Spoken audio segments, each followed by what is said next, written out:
Sir, magandang lalaki pa rin po pala kayo hanggang ngayon. Alright. Ano klaseng announcer? Sa special events po ako, Kuya Willie, at hindi lamang yan, package deal pa po.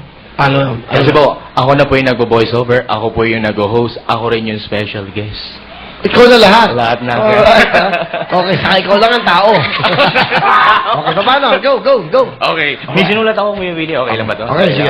Okay, and now, live from the ABS-CBN Team Kapamilya proudly presents the new Willie of Fortune. And now, ladies and gentlemen, please welcome the man himself, Mr.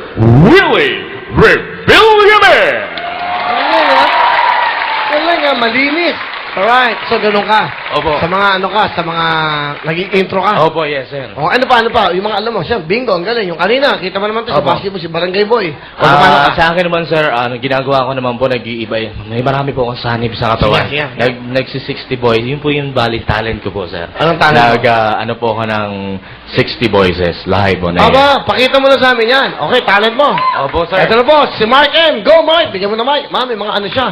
60 voices po ito, ha? Mapapakinggan. Mark! Bali ngayon po, Kuya Willie, gagawin ko lang po muna yung kakuntian lang naman. Kasi pag kinumpleto ko yung baka konsumuhin natin yung buhay. Okay, hindi ba sa'yo pinaka-popular? Opo. Okay? Go, Mark M. And now, ladies and gentlemen, please welcome live on stage a man with 60 voices. Please welcome Mr. Mark M.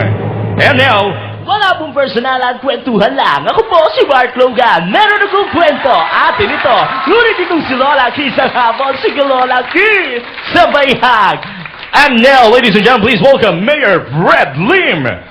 Ang kabataan, ang pag-asa ng bayan dito sa Maynila. Bawal ang droga. Siyempre pa hindi na magbabalik si Ted Boylon.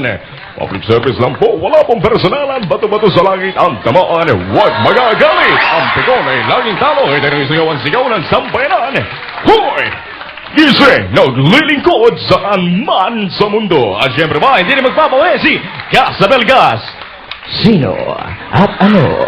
Yan ang dapat na mga pakatutukan. Narito ang mga dokumentadong pagsisiyasat na nakalap ng ABS-CBN at ng Zoco.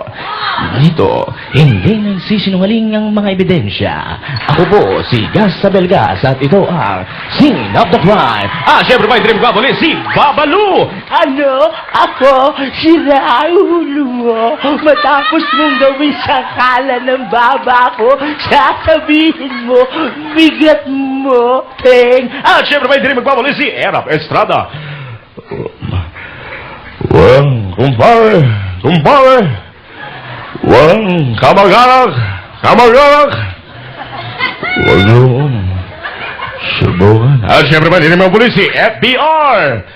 Alright, kasi sa babaway, panapens, kaya, basta sama-sama. Siyempre pa ang kanyang kaibigan, si FPJ. Itong tatandaan mo, Baldaran. Gawa nga na yung kumakali sa rin po na Baldaran. Tigilan mo na yung pagpapagit ng lalaki mo dahil hindi ka gumapo. Siyempre ba si Ray Langit mula sa Saudi, papuntang QC, ang mga kaibigan na Baring Kaloy. Siyempre ba, hindi magpapali mga kaibigan si... Lasan natin ito, sige natin si Boy Abunda. Magandang umaga, kaibigan. Good morning, Chrissy. Kaibigan, usap tayo. Siyempre pa, hindi magpapalala. Last na po mga kaibigan at pasok natin. Walang iba kundi si Big Brother ng ABS-CBN. Robbie, kunin mo ang damit ni Willie Rebillionaire. Pag yung sinunod yan, hindi ka mapapasama sa Big Four. Siyempre pa, last na po mga kaibigan, isama natin si Kim Atienza. Kung hindi po matatandaan mga kaibigan, ito po ang kauna-unang prehistoric dinosaur na nakikita ngayon mga kaibigan.